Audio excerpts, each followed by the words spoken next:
right, so we all heard that. Folks, we're gonna do it one more time. A thank you for our prominent Canadian researcher, Mr. Scott Maudsley, joining us today in class. Thank you, Scott. Oh, thank you for having me. I'm very honored to be here. Well, it's a pleasure to have you. Now, we've been covering the JFK assassination for the past 6 weeks, and to date, we've covered predominantly conspiracist arguments. And I think we took a poll on the percentage of students who thought there was a conspiracy. All students thought there was a conspiracy, and everyone was above 50%.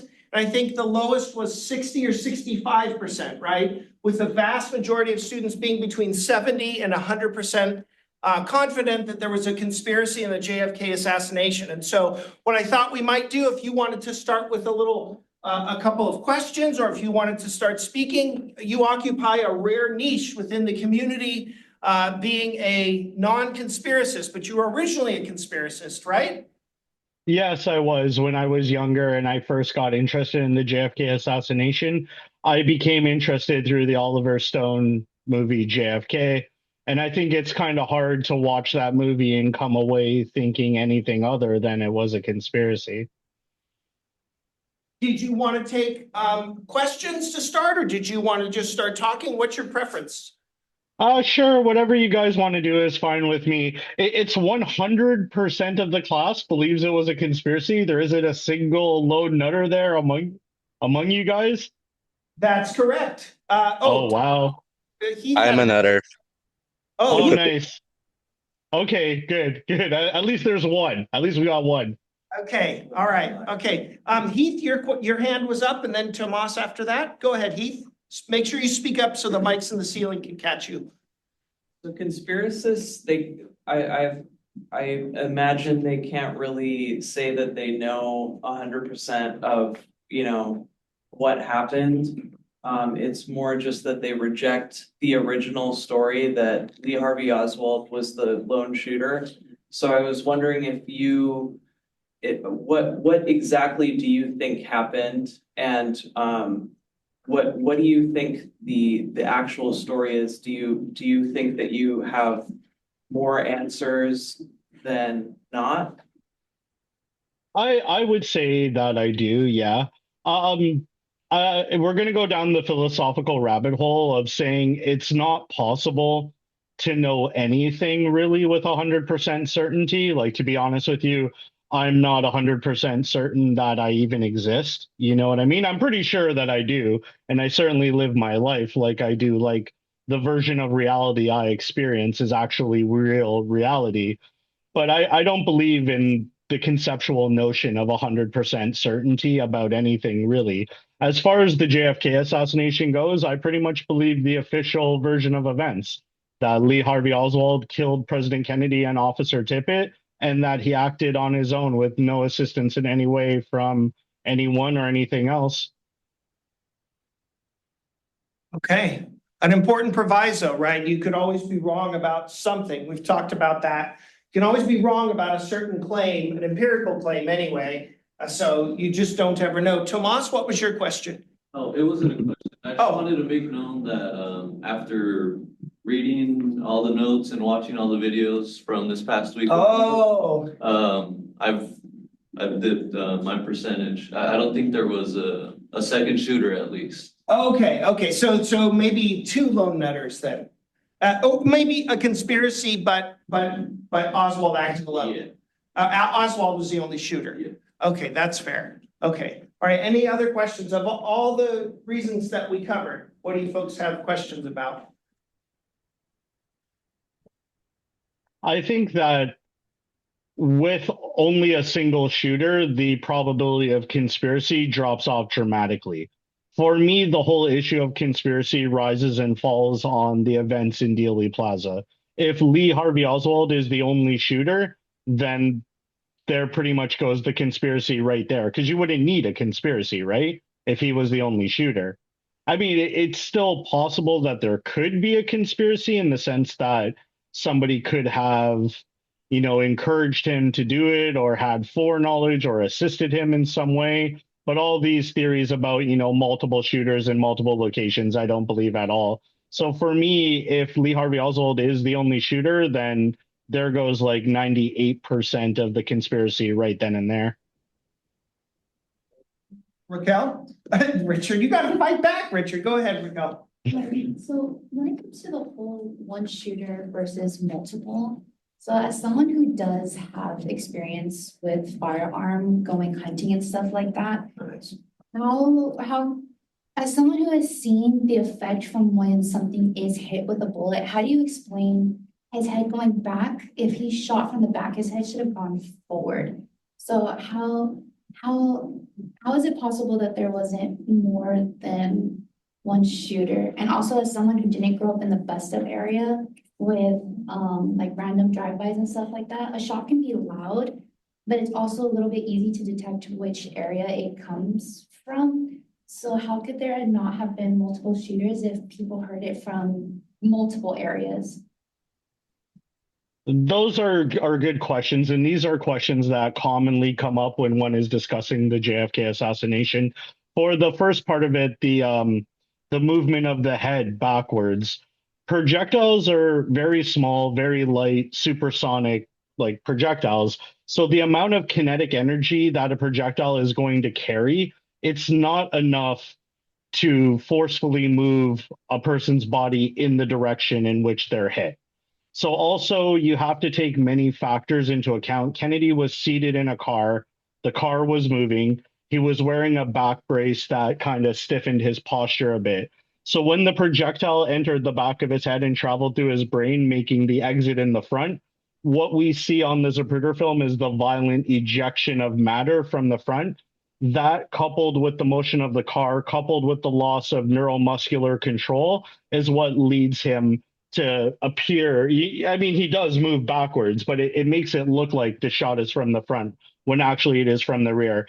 And in later years, more thorough analysis of the Zapruder film showed that if you break it down frame by frame, you can actually see the exact Zapruder frame where he is hit and his head moves slightly forward before the ejection of matter and loss of neuromuscular control causes him to fall backwards. And I'm sorry, but what was the other part of that question? Oh, the location of shots vis-a-vis eyewitnesses or ear witnesses. One of the things we've noted in the study of the JFK assassination is that when you put the geographic location of the person who was an eyewitness or an ear witness, as the case may be, they tend to correlate.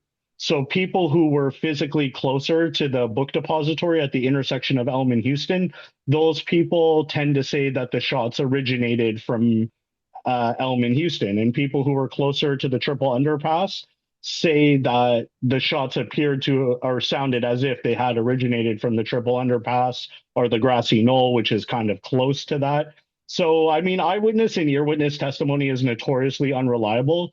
In the book, The JFK Assassination Myths by Professor Larry Suvatin, he says that to say that you could tell where a shot came from by the sound it makes, it's kind of like saying you can tell the airfield from which an aircraft originated by the sound it makes as it flies by.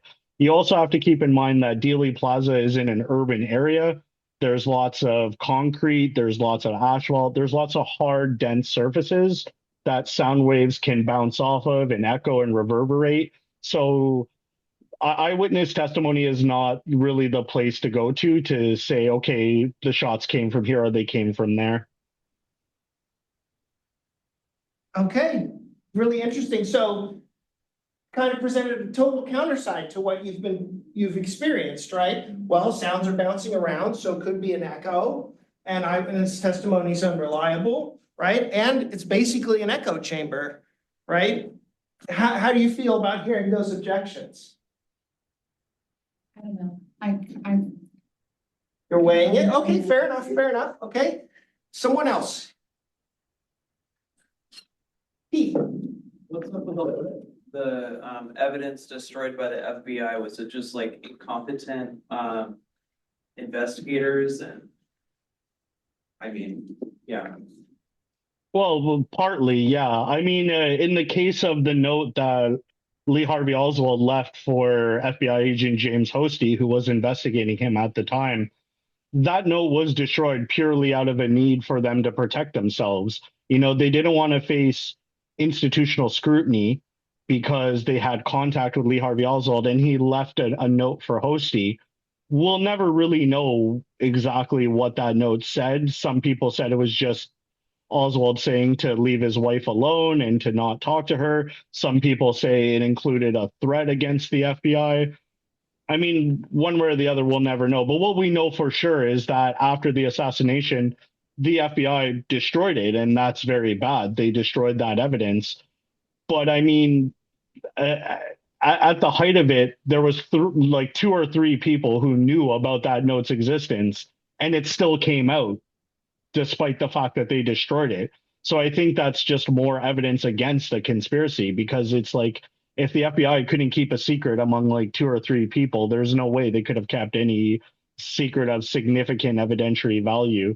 I mean, is there a particular piece of evidence that the FBI is alleged to have destroyed other than the note that Oswald left for Hosty?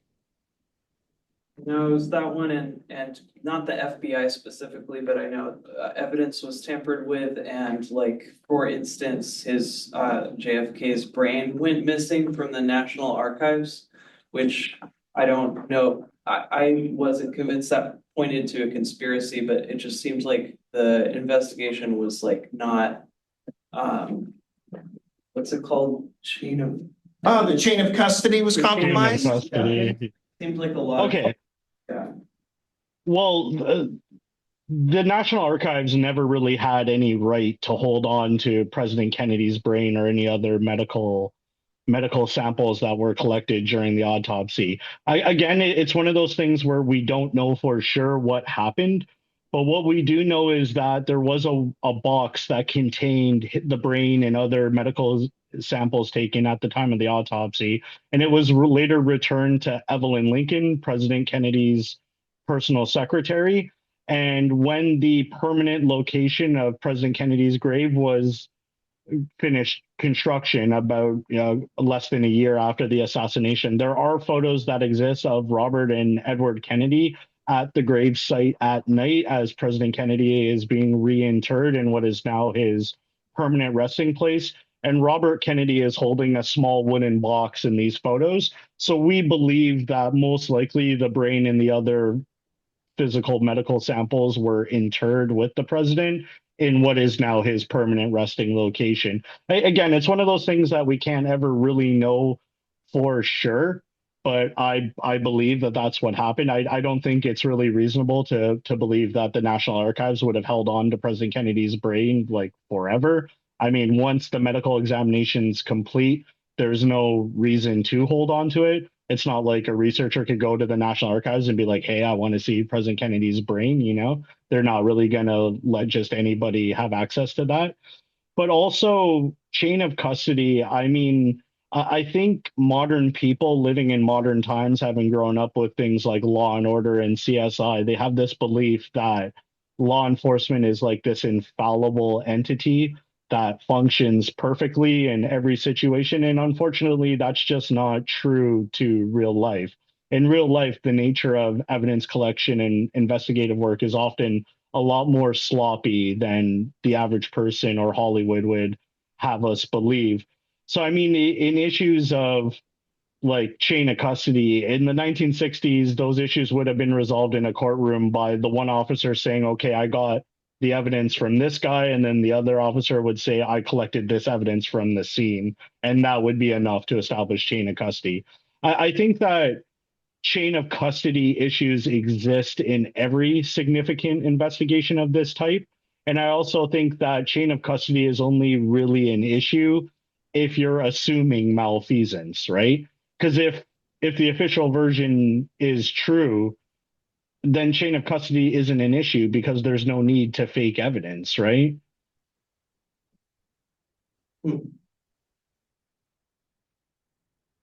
Right, so chain of custody, just because there's a breach in the chain of custody doesn't mean there's a conspiracy, it's just run by people, right?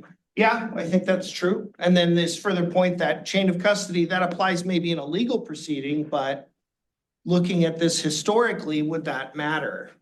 You know, okay, good.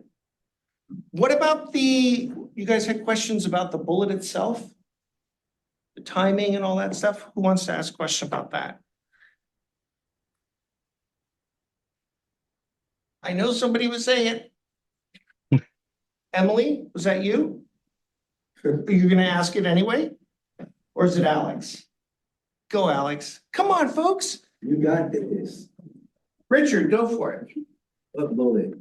The magic bullet. We covered it in class. About the magic bullet. There we go. Perfect. Flawless. He executed it perfectly. CE 399, the much vaunted magic bullet. The magic bullet, I mean, an interesting thing to note about the magic bullet is that the term magic bullet was given to that piece of evidence by its detractors, like people who accept the official version of events. We do not refer to it as the magic bullet. We call it the single bullet theory. CE 399 is a 6.5 by 52 Carcano projectile, which was a fully jacketed round. It had a copper nickel alloy for a jacket. It passed through President Kennedy's neck, making no bony contact. It began to tumble as it covered the distance between President Kennedy and Governor Connolly. When it hit Governor Connolly, it was flying like sideways. It pushed through his chest, breaking a rib, collapsing his right lung, punched out of his chest, went through his wrist and into his thigh, where it just embedded itself in like a very shallow wound. And it was recovered from the stretcher that we believe Governor Connolly was on in a corridor of Parkland Hospital. The thing about the magic bullet, or CE 399, is that it doesn't really appear to show much damage. Some people have called it a pristine bullet or an undamaged bullet. That is not true. It has a clear dent on its side from where it made contact with Connolly's rib as it was flying through his body sideways, and it is protruding soft lead from its core. So, given the odd way in which this bullet was recovered, it's one of those things that people became inherently suspicious about. But when you get down to it and examined it, this projectile functioned exactly as it's supposed to. It's a jacketed round. It is supposed to go through targets without stopping. Its bullets have a jacket as part of the Geneva Convention. It's the belief that if the projectile can fully transit your body, you might just be incapacitated on the battlefield and not wounded fatally. And that's exactly how this bullet performed. The recovered CE 399, it matches Oswald's rifle to the exclusion of all others. So no other rifle could have fired this bullet other than the one recovered from the sixth floor of the book depository. So, I mean, it's one of those, in the JFK assassination, you're often going to encounter things that at first glance seem very suspicious, but when you get to unpacking it and going through all the details of it, they actually just reinforce the official version of events. So could you talk a little bit about the timing of the bullet? So we know that the Carcano takes 2.3 seconds, more or less, to shoot and cycle. But when we looked at the Zapruder film, we looked at the frames. We know Kennedy's hit between 210 and 225, but Connolly looks like he's hit, I don't know, 238-ish, we don't know. But if we do the math, there should be like something like 42, 43 frames between them being hit, but it looks like there's much less. Well, from my perspective, having watched the Zapruder film countless times in my life, when you watch it at normal speed, it appears to me as both targets react simultaneously. And if we're talking about individual frames in the Zapruder film, each frame accounts for 1/16 of a second. So if we're talking about, 16 frames, that's like 1 second. It's not that much time. We don't know exactly when the first shot was fired. There's been a lot of discussion and speculation about that over the years. But because we don't know when exactly the first shot was fired, it kind of throws the time frames off. Modern analysis vis-a-vis the Zapruder film kind of give about 8 to 11 seconds for all three shots, which is an acceptable time frame. Also, Oswald's efficiency with the Carcano, Marina would later testify that when they lived in New Orleans, he would sit on his screened-in porch at night just working the bolt over and over and over again, dry firing it. And this is the kind of thing that can greatly improve a person's efficiency in working the bolt. In 1964, when the Warren Report was released, I believe it was CBS conducted their own time trials with a Carcano rifle, and several of their shooters were able to get off 3 shots in the allotted time. Even if we go with the low ball 6.5 seconds, that's still enough time because the bolt only needs to be cycled twice. So you fire, cycle it once, fire again, cycle it twice, fire again. So when you talk about cycling the bolt on a bolt action rifle, it makes it sound more complicated than it actually is. It's kind of like describing unlocking a door. You have to get your key out, you got to put the key in the lock, you got to turn the key over, you got to turn the doorknob, push the door open. It's one of those things where it's like when you explain step by step what is required, it sounds really complicated, but everybody unlocks and opens doors all the time. If you're experienced with it, you do it in one fluid motion. Firing a bolt action rifle is something very similar. You got to pull the bolt up, pull it back, push it forward, push it down, aim and fire. But if you're experienced with it, you can do it pretty quickly. I actually own a Carcano model 9138, and I took it to Dallas one time. And a friend of mine who's also a conspiracy theorist, he had no experience with it whatsoever, and he got on it at the range, and he was able to pop off 3 rounds in less than 6.5 seconds. We timed it. So I mean, if somebody with no experience with it can fire 3 shots in the allotted time frame, then Lee Harvey Oswald, a former Marine who had a lot of experience with that rifle, even if it was only dry firing it, should be able to do that no problem. So I don't really see the timing being an issue. Okay, fair enough, good. Is there a question on Zoom? Carl, I think you had a question in the chat, or Or Matthew? yeah, it was just answered right now. It was pretty much the same thing. Okay, we'll go, oh, okay. Matthew? Oh, wait, that's the other Matthew, isn't it? Okay. Anybody in the audience? Go ahead, Tomas, and then Alex, go ahead. Going back to the autopsy, I just want to know why it wasn't done at Dallas and why they forcibly wanted to change the location. Well, given the nature of the circumstances, like the vice president is now the president, and they need to return to Washington because obviously this is a big deal. And I mean, this is the initial period. Nobody really knows for sure what's going on.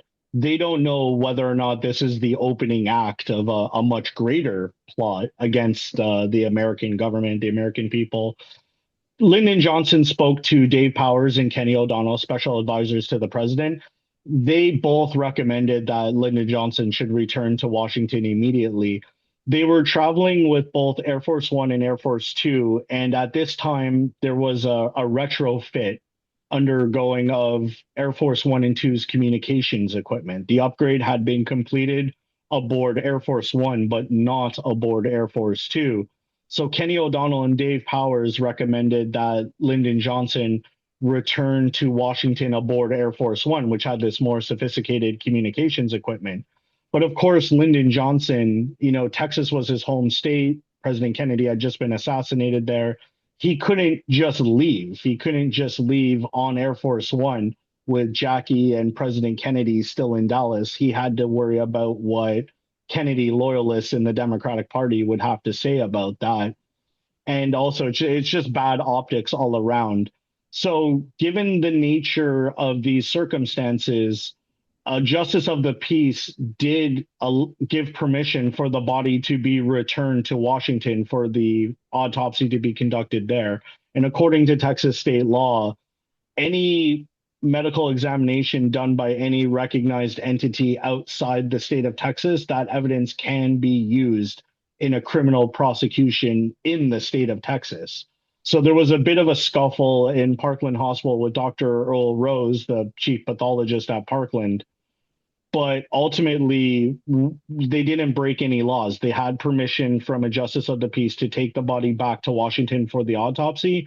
And given the nature of the circumstances surrounding it, it's understandable why they would want to get out of Dallas and back to Washington as quickly as possible. Lyndon Johnson, as the president, could not leave Jackie and the assassinated president behind. They had to go together for reasons of optics, political reasons. Interestingly, Earl Rose, the chief pathologist at Parkland, was later part of the HSCA's forensic pathology panel, and he ended up getting behind the conclusions of the Bethesda autopsy. So even though he didn't get to perform the autopsy himself, he still endorsed their conclusions. Thank you. Yeah, no Alex? problem. So my question would be about William Greer, the driver. Would there have been any other candidates to drive that are probably like, say, much younger? And even so, for the Secret Service agents, only one person, Clint Hill, was the one who helped Jackie Kennedy. Had there been anyone else, like let's say, or just like any more agents to at least surround the car? Or I haven't heard of any other agents that had been aware of the situation, that they haven't really done anything. As in, how do I explain this? So you're thinking about that picture that we saw in class where one car door is open in the back and everybody else is kind of standing around? Yeah. So we're thinking about Alt Gen 6, where Kennedy, you can see his hands through the windshield and he's obviously been hit. Everybody else is standing around, but the door on, I think it's the vice president's detail, is open. And also this reference to William Greer, older than I am, right, at 52, driving the car and kind of pumping the brakes and stuff. We talked about that. Could you address that? Well, I mean, I suppose they could have changed, the positioning of the Secret Service agents. Again, we have the problem of modern people in modern times looking back 6 decades ago and evaluating how things were done then. The world was a fundamentally different place in the 1960s than it is today. And I mean, we can debate about, well, Secret Service should have been here, should have been there. But I mean, today we would never even have a parade like this where the president's parade route is published days in advance and it passes through a densely populated urban area with plenty open windows. We would never do that today. And the reason why we would never do that is because of what happened to JFK in Dallas. I mean, after the assassination, Winston Lawton, a Secret Service agent who was part of the Kennedy detail, Gerald Blaine talks about this in his book, The Kennedy Detail. After the assassination, every single agent that was part of that detail found time to go talk to Win Lawton and say to him, he had been the agent that had done the advance for the Dallas trip and had mapped out the motorcade route and everything. Every single one of those guys found time to go to him and say, you know what, thank God it was you who did the primary reconnaissance on this, because if it had been anybody else, we would have spent the rest of our lives wondering if there anything we could have done differently to have prevented this. But since you did it, we know that it was done as well as it could have been. When the shots were fired, Clint Hill did tap the brake, but he had to do that to make sure that all four tires responded and that they hadn't just popped a tire or something. And he was beginning to accelerate out when the third shot was fired. So he was just following standard procedure. And I mean, sorry, not Clint Hill, the guy driving the SS-100X, the presidential vehicle, Bill Greer. but Kellerman. Oh, Greer was it? Yeah, Kellerman's next. But I mean, yeah, Greer and Kellerman in the front. Thanks so much. But it's like, I can't begin to imagine the guilt those guys must have lived with for the rest of their life. But I mean, in the end, they were just following procedure. It was just procedure was bad. And Kennedy had been very conscientious about not being completely surrounded by Secret Service. He wanted the public to see him. So in previous motorcades, there had been guys on the back of the presidential limousine, and Kennedy didn't really like that. So he made sure that there weren't going to be any, especially in a domestic parade in America. I mean, maybe we can always wonder if having more security, perhaps on the side of the car, perhaps on the back of the car, could have prevented what happened. But it's just, alternative versions of history because that's not what happened. The Alt Gen 6, you can see the door of the vice presidential limousine, and Lyndon Johnson's primary agent, Rufus Youngblood, he was on it. The second shots were fired, he opened the door, jumped in the back, pushed Lyndon Johnson to the floor of the car. After Johnson became president, he said to him, when the shooting went down, you were on it. So that's how Rufus Youngblood ended up becoming LBJ's primary agent as president. But I mean, we can always wonder. We can always wonder if things were different, they would be different. But unfortunately, they weren't. Just this morning, we talked about Oswald's trip to Mexico City. And we talked about a few things. We talked about the fact that there's this transcript between Hoover and LBJ, where Hoover's saying something like, well, we know it, we have agents who know Oswald and it doesn't look like him and it doesn't sound like him.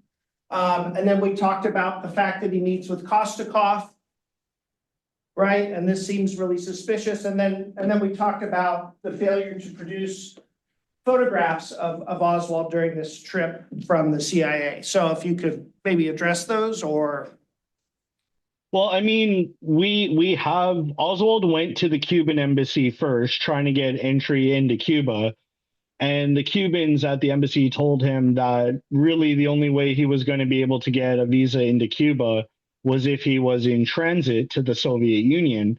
And Oswald, having lived in the Soviet Union and having Soviet-born children and a wife who was a Soviet citizen, thought, okay, maybe I can gain access to Cuba that way. So he went to the Soviet Union. It just so happened on the day he went, it was actually a public holiday in the Soviet Union. So the embassy wasn't open that day. But because the Soviet embassy in Mexico City was like a large dormitory complex where most of the embassy personnel lived, there was always somebody there. Actually, that day, the KGB guys at the Soviet embassy were supposed to have a volleyball game. And when Oswald showed up, the volleyball game got canceled so that they could interact with this guy. And when they told him, okay, you have to go home and apply for a Soviet embassy from your local Soviet embassy, which in Oswald's case would have been either New York or San Francisco, Oswald freaked out and pulled a gun out and said, people are out to get me. I have to carry this gun around to defend me. One of the Soviet KGB guys just kind of came up and took it out of his hand and emptied the bullets out of the cylinder into a paper bag. But I mean, if the Soviets had had anything to do with this, they would not have had Oswald come to their embassy to meet with Kostikov, who was the head of, covert operations for the KGB in the Western Hemisphere. That's just too direct of a link. They would have done this through cutouts or they would have met him somewhere else. They would not have had him come to their own embassy. And they must have assumed that CIA was watching them, which they were, and that they were probably monitoring all their signals traffic coming out of the Soviet embassy in Mexico City, which I'm pretty sure they were. We've never actually received confirmation of that, but it would be surprising if they weren't. CIA was set up across the street and they were taking photos of everybody coming in and out of the Soviet embassy. But the problem was by the time Lee Harvey Oswald got there in October, it was later in the day and the sun was starting to set. And since they were taking these photographs at a distance from across the street, the technology for low light photography in the 1960s wasn't really that great. So there was no way to get accurate photos of everybody going into and out of the embassy when natural light conditions weren't at their best. So I think what happened is after the assassination, they went to the CIA and they're like, okay, we know he visited the Soviet embassy on this day, and CIA provided all the photos they had of people going in and out on that day, but none of them were Oswald. So that kind of led to some confusion where they were like, okay, maybe this is Oswald, maybe this guy's Oswald, but none of them actually were. As far as him being impersonated, I don't believe that because when he was at the Cuban embassy, he filled out a visa application and he had to give photos of himself for that. And the photos are obviously of him.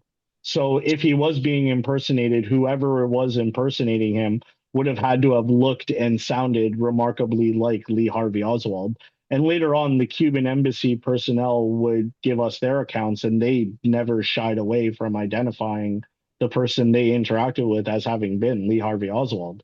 I mean, we know he was there. We know he was in Mexico City from his own accounts and from his wife's accounts. So, I mean, there's no reason to believe that it wasn't Lee Harvey Oswald. It's just we don't have the photos of him going in and out of the embassy, but there's reasons for that, you know? So, I mean, it's another case in the JFK assassination where something initially appears quite suspicious, but upon further examination, it turns out not to be. Okay. Anyone else have something? Heath, go for it. So, well, first of all, I want to know what Lee Harvey Oswald's like personal motive might have been, or what summarizes his motive for doing it. And also, he said he was a patsy. So I'm wondering, like, I guess, What do you make? what do you make of? I actually, sorry, go ahead. Or yeah, I was just wondering what do you make of him saying that he was framed? I think he's lying. I actually made a YouTube video that discusses Lee Harvey Oswald's psychology and motives. Lee Harvey Oswald was an archetypal, stereotypical, antisocial criminal. And when you look at other people like that, they all kind of exhibit similar traits. I don't know if you've ever heard of, there's a TV show, it used to be on A&E, I don't know if it still is. It's called The First 48, wherein a camera crew will embed itself with a homicide unit in a major American city, and they'll follow the development of a homicide case from the time they receive the first 911 call until the time they eventually arrest and charge somebody with the murder. And in one of the episodes, the detective said something that really stuck with me. He said that when it comes to murder, it's only ever about love or it's about money. So in the case of Lee Harvey Oswald, I think it was about the love he had for himself and by extension, his ego and his ideology. The role of outsider is one that Lee Harvey Oswald openly saw and relished his entire life as leftist youth, as Marxist Marine, as American defector to the Soviet Union, as Russian speaking returnee. Like when he came back from the Soviet Union and he was working in Texas, he would often sit in the break room and read Russian language newspapers, something that was deliberately provocative. It kind of reminds me, I ride the public transit all the time, and sometimes people will just sit there with a speaker blasting music, just looking around, waiting to be like, who's the person that's going to challenge me on this? Because they want a conflict, they want to make a scene.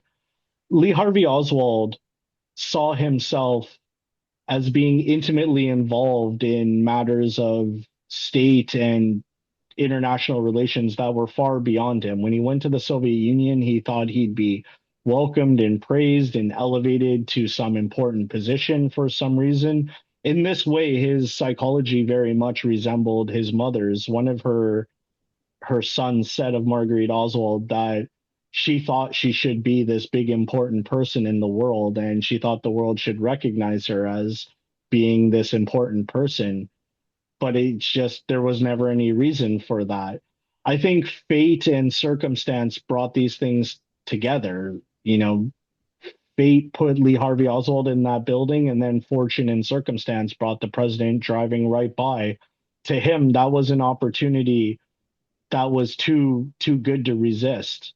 And when he said, "I'm just a patsy," recall that O.J. Simpson said he would spend the rest of his life trying to find his wife, the real killers of his wife and Ronald Goldman. Recall that Casey Anthony denied killing her daughter. I mean, people who are caught for crimes often deny their involvement in crimes. Just because somebody accused of a crime says, "Oh, I'm just taking the fall, they're setting me up," that doesn't necessarily mean that that's true. And I mean, for people like this who are antisocial criminal sociopaths, like these people are not going to say, "Okay, you got me, I did it." Maybe after they've been sitting in a cell for a couple of years or a couple of decades, they might, but in the initial period, they won't. So, I mean, understanding his motives, it's very convoluted. It isn't a cut and dry thing, but Lee Harvey Oswald always saw himself as being somebody important and somebody who mattered. And then when fate and circumstance presented him with the opportunity to do something that would ensure his place in history, he did it. The common question that I've often gotten many times is, well, why did he deny it if what he sought was fame and notoriety? It's because that's not really what he sought. What he sought was the same thing all antisocial criminals seek: power and control. And fame and notoriety kind of go along with that.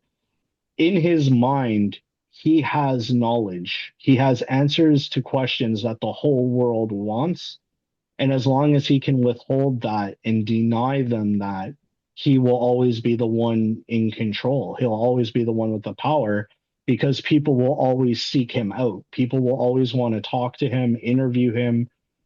Upon being arrested, when he went to the Soviet Union and defected, he didn't really defect, but we'll just call it a defection for now.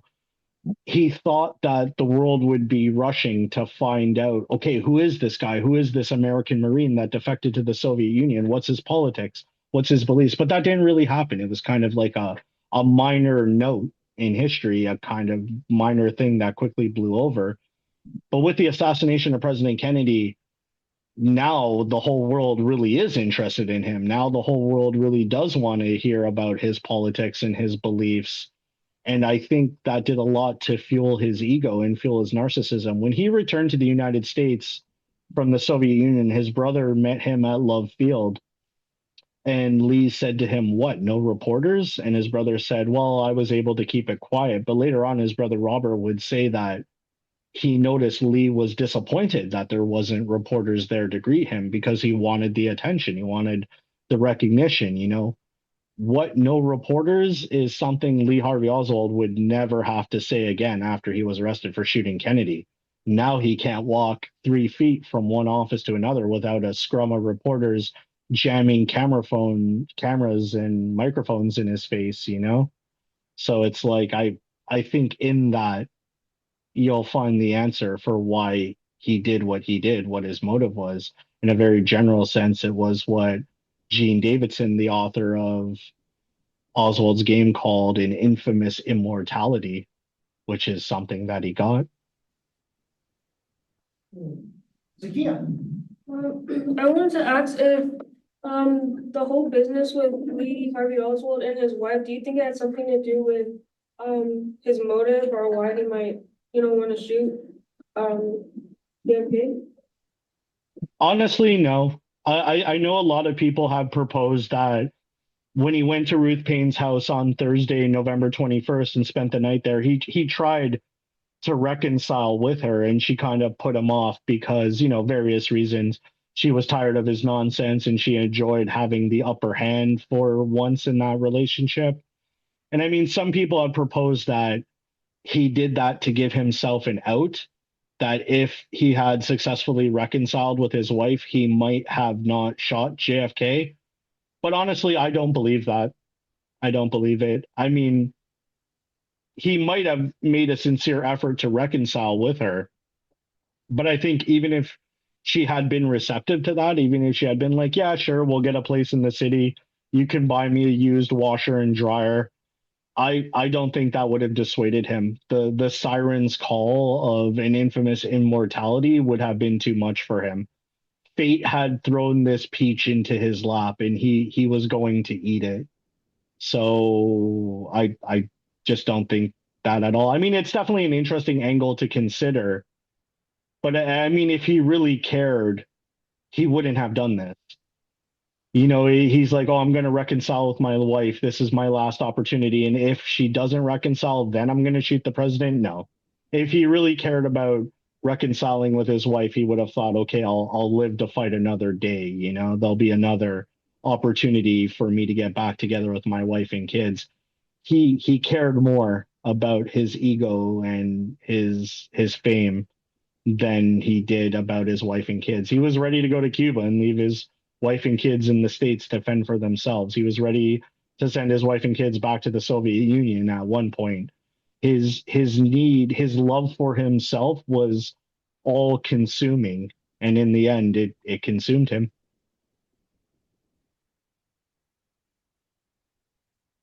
Yeah, Why do Richard. you, why do you think the Ruby guy killed him when he was going to press? Or when he was going to the press? He was actually being transferred from Dallas Police Headquarters to the county jail, which ironically was actually in Dealey Plaza overlooking the scene of the crime. Jack Ruby came from a family that had a prolonged and elaborate history of mental illness. His mother had been institutionalized many times in her life. Jack Ruby was a violent and emotionally unstable person. He was also a professional gate crasher. Like that guy showed up at every significant event going on in Dallas. I think it was just an opportunistic spur of the moment thing where he reacted impulsively and violently as he had done many times before. When Jack Ruby was at home asleep when Lee Harvey Oswald was supposed to have been transferred. But because the postal inspector wanted to interview him again and Oswald requested a change of clothes, these things delayed his transfer. Jack Ruby only woke up that morning because one of his dancers called him and was like, "Hey, the club is closed. I'm not making any money. Can you wire me some money to tide me over for the week?" So he got in his car, went downtown to the Western Union office, filled out a transfer slip, waited in line. The people in the Western Union were all interviewed later. None of them remembered him being like apprehensive or in a hurry or anything like that. He filled out the slip, gave it to the Western Union operator, wired her some money, and then got back in his car and was driving up the street when he noticed a crowd of people standing around the parking ramp leading into the basement. Figuring something was going on, he pulled an illegal U-turn, left his dogs in the car, and went up to the ramp. And as he was walking up, one of the Dallas police officers, Roy Vaughn, he stepped out into traffic to block traffic so a vehicle could exit from that ramp. And it was in the couple of seconds he was stepped away from the ramp that Ruby was able to slip in undetected and mingle with the scrum of reporters there. And when Lee Harvey Oswald was brought out and he was, being photographed, Ruby was overcome with a violent, impulsive emotion and he pulled out his gun and shot him. So I think honestly it was just a violent, impulsive crime of opportunity, really. If if Ruby was there to kill Oswald, he would have been there. He wouldn't have been at home asleep. He wouldn't have brought his dogs with him in his car. Anybody who knew Jack Ruby said that his dogs were his life. He often referred to his dog Sheba as being his wife. Like he wouldn't have brought in his dogs with him in the car just to leave them there while he went in to kill somebody and get arrested. And also, like, anybody walking into Dallas Police Headquarters to kill Lee Harvey Oswald at the behest of a conspiracy, you're on a one-way trip. You are not getting out of there. There's cops and FBI and everybody's there. There's no way out. So you're on a one-way trip going in there. And I don't think anybody would really volunteer for that. Plus, there's no need to. At this point, the police have had Oswald in custody for well over 24 hours. I mean, anything he has to tell them, he's probably already told them. So there's no real value in getting to him to silence him at that point. It's too late, It's interesting. I think the case of Jack Ruby, it was one lone nutter killing the president and then another lone nutter killing the first lone nutter. It's it's one of those things. There was a lot of people that weekend who totally did not believe in a conspiracy at all. And then the second Jack Ruby shot Oswald on live TV, immediately they sat up and went, "Hey, something's going on here. This is very suspicious." So, it's just one of those weird coincidences in history, I guess. That's funny. All right, cool. Cool. So just curious here, how many of you have felt like there's a shift in your confidence level in terms of whether or not there was a conspiracy? Has it gone down? Has anybody flipped to saying that that now they don't think there was a conspiracy? Brandon, what do you think is it any one specific thing that's changed your mind? What are you thinking, Brandon? No, everything is there's so much suspicious things going on. There's nothing that rises to the level of, oh, that makes sense. Uh-huh. there was a conspiracy. Scott, I'm curious for you, you watched JFK, kind of became a conspiracist, and I think you've said, you were pretty much in that camp. For students who are still thinking about this and wondering about this, was there anything in particular about your method or about the facts that you could look back on and say, yeah, that really got me thinking, or that changed my mind, or? Well, I was always, like I said earlier, for me, the issue of conspiracy always rose and fell on the events in Dealey Plaza. And I always tried to make them work in my mind. I would say, okay, since the official version could not be the truth, then what is the truth? And I would try to game out these different scenarios, different shooters in different locations, and how that matched up with the evidence, but I could just never make it work.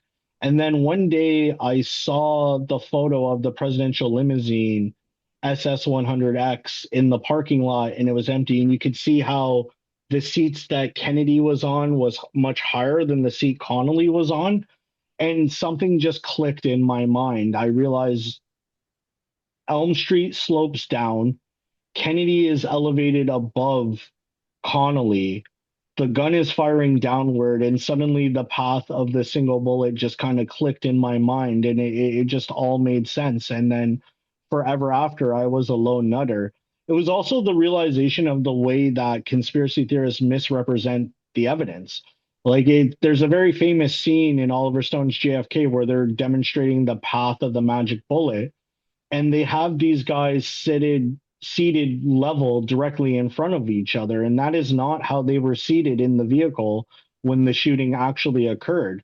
And of course, if you have the positions of the subjects incorrect, it makes it seem ridiculous because the evidence is not being presented accurately. And I said to myself, if what you really had here is the truth, why would you need to do that? Why would you need to misrepresent the basic facts of the matter so much? And as I got older and researched more into the not only the assassination but the conspiracy theorist culture that surrounds it, that is something I would encounter again and again and again.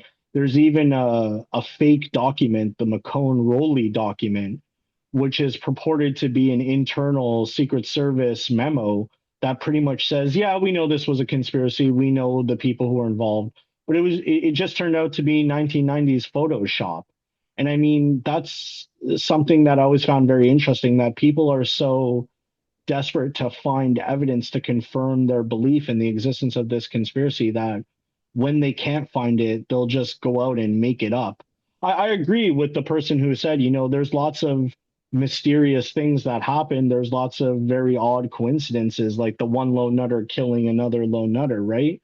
But I mean, when you look at any event from history of this magnitude, you're going to find stuff like that. You're going to find, mysterious things and coincidences. I think that's just the nature of life and the nature of the universe. I mean, in real life, coincidences happen.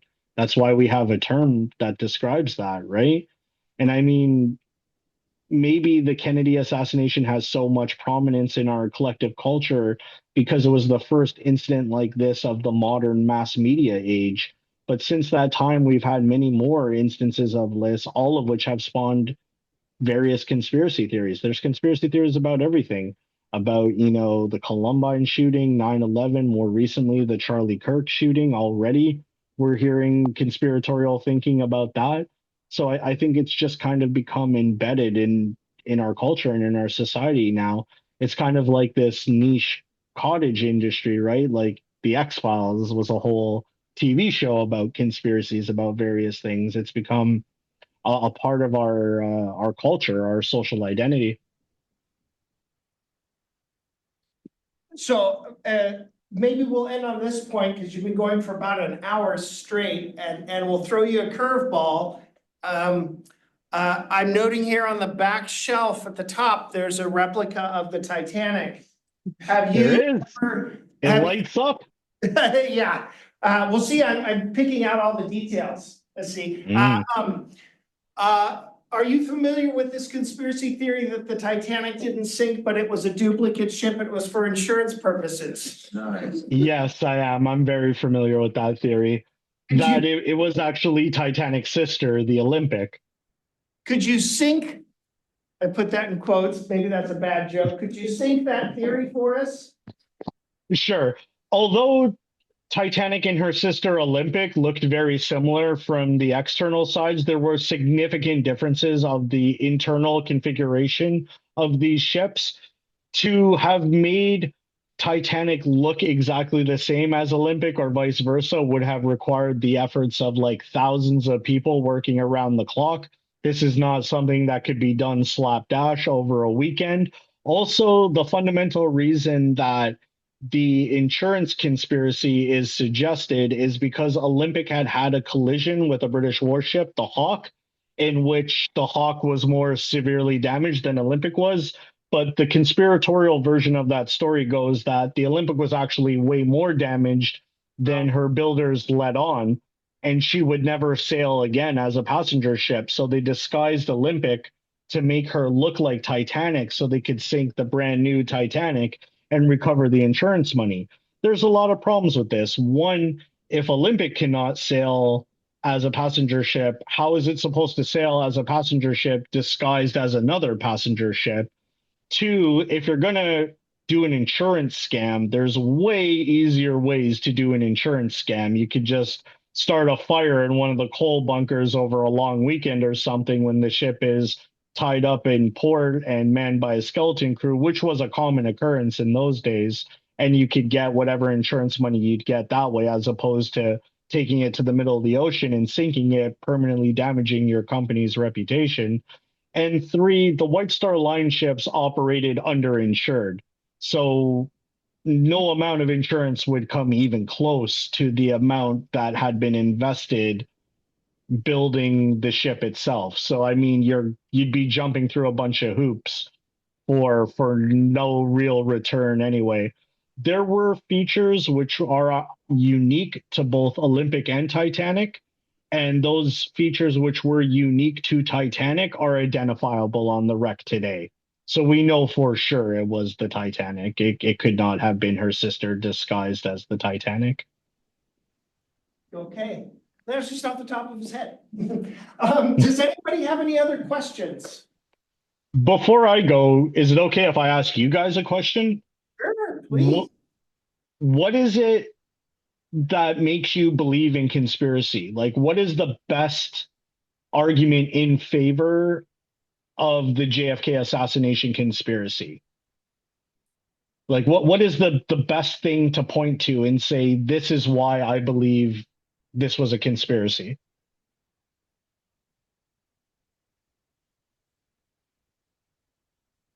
Sal? Like, well, another way to put it would be to say, what is it that makes the official version impossible? What is it that makes it so Oswald could not have been the lone assassin? Heath? I'm almost 50-50, and I just think that there are so many people connected and close to the case who died immediately after makes it look so suspicious.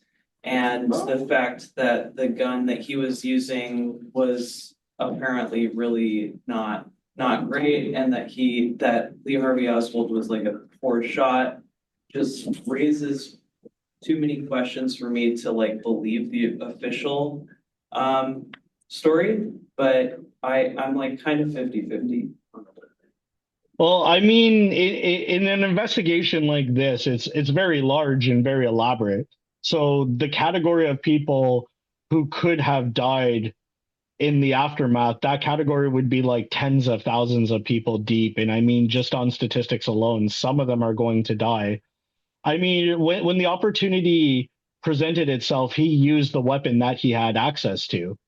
I mean, in the ad he ordered the Carcano from, there were ads for semi-automatic rifles like the M1. There was ads for lever action guns. There was ads for a Thompson submachine gun, but he didn't get any of those because they were too expensive. He got the cheapest gun because Oswald was notoriously frugal, right? And I mean, as far as his shooting ability goes, the guy was a United States Marine. Like I am told that Marine marksmanship is second to none. And all three times he was required to qualify with a rifle in the Marine Corps, he qualified all three times. And part of that qualification is engaging targets at 300 yards. Like that's more than triple the distances of the shots in Dealey Plaza. And he demonstrated he could do that. He demonstrated proficiency at engaging targets with a rifle at three times the range in question of the 313 headshot. So, I mean, okay, maybe in the context of the United States Marine Corps, he wasn't like a particularly good shot, but in the context of the general population, he was an excellent shot. I mean, show me a Marine unit, the worst shot in that unit is better than the general population by a mile. Like the worst Marine is still a very good shot. Is there anybody in particular that died mysteriously that causes you to have these doubts? We had, well, Lee Harvey Oswald being killed, I personally think that, even with the explanation of, what's his name, the guy who shot Ruby, Ruby. just his connection to the Kennedys and, didn't they have previous, like, Lee Harvey Oswald and the mafia had connections to? So are you thinking about Jack Ruby and his growing up on the south side of Chicago and his associates in the mob? There wasn't anything between, well, there are tangential things between Oswald and the mob, but they're really, really tangential. Like his uncle was once a bookie for someone in New Orleans, right? Like there you go, right? I don't know, people have uncles who are bookies, you know, it's not that, yeah. I just can't think of it off the top of my head, but there was the whole lecture where we went over the people who. Okay, who so died there was, very quickly after. Grant Stockdale, who, that was the first one we covered, Grant Stockdale, JFK's friend who jumps off of, or was pushed from his office in Miami on the 13th floor. Nice. Now, I mean, what one of his friends killed himself. Okay, how is that related to the actual act of the assassination itself? And I mean to say, okay, maybe he knew something, that's just speculation. It's like Ruby did have associations with organized crime, but Ruby also ran a burlesque club and a nightclub. These are businesses that are active at night. If you have a business which is primarily active at night, you are going to rub shoulders with the criminal underworld because who else is going to be there, right? Normal people have jobs and responsibilities they have to get up and attend to during the day, you know? Normal people are not going to be at your burlesque club at midnight on a Wednesday night. It's the criminal element that's going to be there because those people are active at night. I mean, I don't disagree that Ruby had connections with organized crime, but I mean, I don't think he had any juice from those connections. I bet you Frank Sinatra had connections with organized crime, and I bet you that guy could actually pick up the phone and call somebody and get some stuff done. I don't think Jack Ruby could have done that. perhaps you've unwittingly self-incriminated yourself. Don't you work nights? Yeah, I do. So there you go. I probably have some contact with the criminal underworld. Okay, anybody else got something that's lingering in your mind? Like, yeah, but I just still think there's something to this. Or I have a quick comment, I guess. Yeah, go ahead, Paul. So like before this class, like I paid no attention to like the assassination. Like I always heard like, oh, you know, conspiracy, this and that, but I never felt like strongly about any of it. But I will say what I found convincing was I guess it was like spoken kind of like as fact that it takes 2.3 seconds for between shots. So like I know nothing about guns, but I feel like to me that felt like, oh, okay, interesting. Maybe there was like a second shooter because of I was thinking it's like oh limitation of gun or something. Yeah, that's very common. Honestly, I own a Carcano Model 9138. I've shot it thousands of times. It does not take 2.5 seconds to cycle the bolt on that thing. Like honestly, once you're familiar with it, you can do it in like a fraction of a second. I took it to Dallas. My buddy got on it. He had never shot it before. He got off 3 shots in less than 7 seconds. So I mean, if you're Lee Harvey Oswald and you're sitting there on your porch working the bolt, dry firing it all the time, you can do it a lot faster than that. So I mean, it's the thing about conspiracy theories. It's that they always go with the most extreme ends of the spectrum to try to make the story sound more implausible than it actually is. The Warren Commission said in their report, we don't know when the first shot was fired. So they postulated three scenarios. We know there was 3 shots. So, and we know one of the shots missed. So it was either the first shot misses, the second shot misses, or the third shot misses. If the first shot is the one that missed, which is what I believe, the time frame for all 3 shots is extended. But if it's the second or third shot, then the time frame shrinks. So what they said was the total amount of time available for the shooting is somewhere between 6.5 and 11.5 seconds or 12 seconds, something like that. They gave this time frame for the maximum, the minimum possible time and the maximum possible time. What conspiracy theorists do is they'll say, oh, the Warren Commission said it happened in 6.5 seconds, and that's not possible, therefore conspiracy. It's another example of conspiracy theorists deliberately misrepresenting the facts of the case, deliberately misrepresenting the the facts presented in order to make their stories seem more plausible than it actually is. And I think just because I know having delivered the information to Carl, you might be thinking about the Zapruder frames, Carl. And remember, Mr. Maudsley referenced the frames being very quickly. You know, each one is like an 1/18 of a second. So, you know, 9 frames seems like a long time, but it's actually just half a second.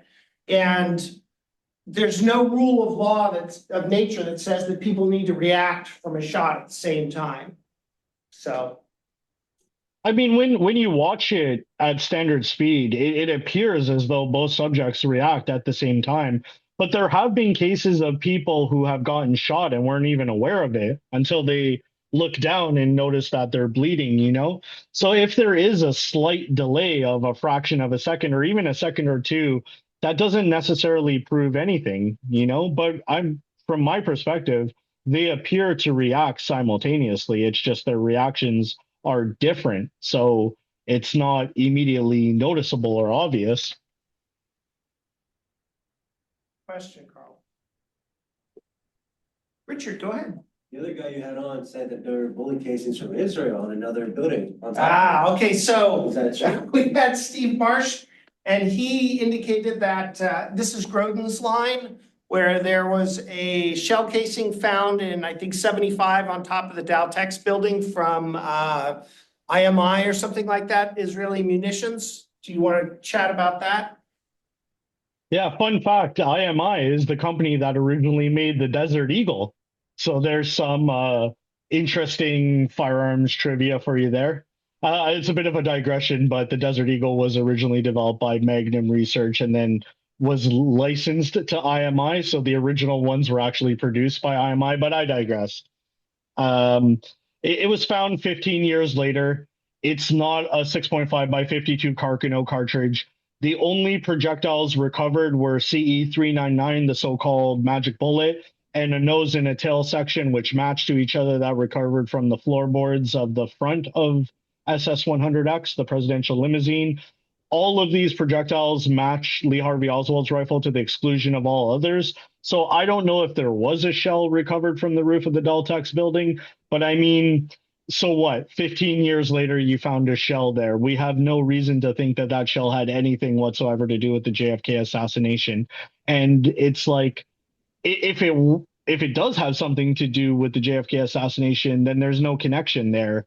There's no, I mean, there is an unaccounted for projectile, Oswald's first shot, that they never found. But I mean, all the other wounds have projectiles that explain them.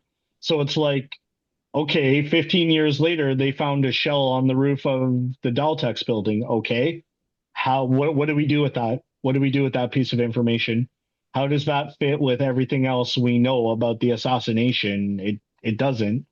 And I mean, it could just be something somebody made up as far as we know, right? There's no obvious connection there other than it's odd that there would be a shell on the roof of a building. But recall it is Texas.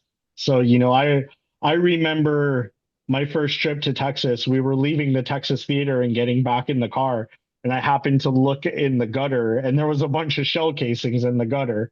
And I said, "Hey, there's a bunch of shells here." And my friend just said, "Yeah, that's Texas." So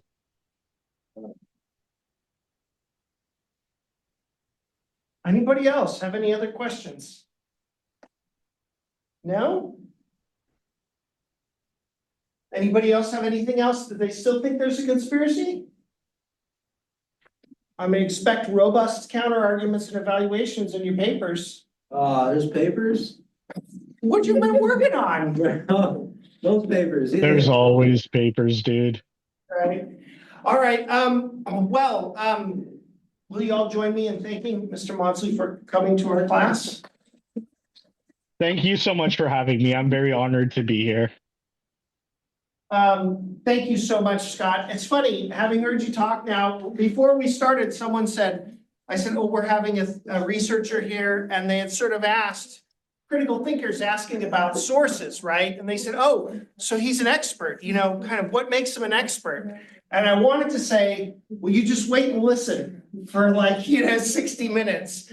But do you feel as though speaking with him, he knows a lot about the assassination and is relevant and understands these arguments and counter arguments? Alex? I wanted to mention, I didn't really hear him question himself, I was very this is what I believe, this is what I think, so it kind of gives you that, oh, argument in life, or, yeah, because if you doubt yourself, then it's gonna lead to it. And I was like, okay. I questioned myself a little bit, but I was listening, oh, okay, I believe you. A lot of personal conviction, right? Yeah, he speaks with conviction, right? There's never something where he goes, oh, I haven't thought of this, right? He's thought about a lot of this, right? So when he's issuing a response, it's clear that he's thought about it, right? And he's not using AI on the side. There's no AI on the side, right? No, there's no AI, just a bookcase behind me. Maybe he is AI. Yeah, he said he doesn't even know if he exists. Okay, oh, there we go. True, yeah. I mean, I believe I exist. I pay my bills and I go to work and I have a job and such. But I mean, when it comes to the issue of 100% certainty, I'm not 100% certain of anything, and I think it's intellectually dishonest to say that you are. You always have to leave room for the unknown. You always have to leave room for the fact that there could be stuff you don't know. None of us know for sure that we're not plugged into the matrix, right? But I mean, I don't live my life thinking, oh, I'm plugged into the matrix and everything I see is fake now. Yeah, and that's honest, right? Because people, we talk about people having a great deal of conviction and not being willing to change their mind. Why do you think so many folks who are one way or the other, at least conspiracists, don't change their mind about the assassination? It's because it's not just the assassination. The assassination is but one component in a larger, more all-encompassing worldview. I think that the genesis of the JFK assassination was the 1960s counterculture. There was the war in Vietnam, and then that was later followed by the Watergate scandal. And I think that all of these things and others did a lot to undermine people's confidence in institutions and authorities, which I'm not saying, okay, have blind confidence in authority or institutions. That's not a good idea either.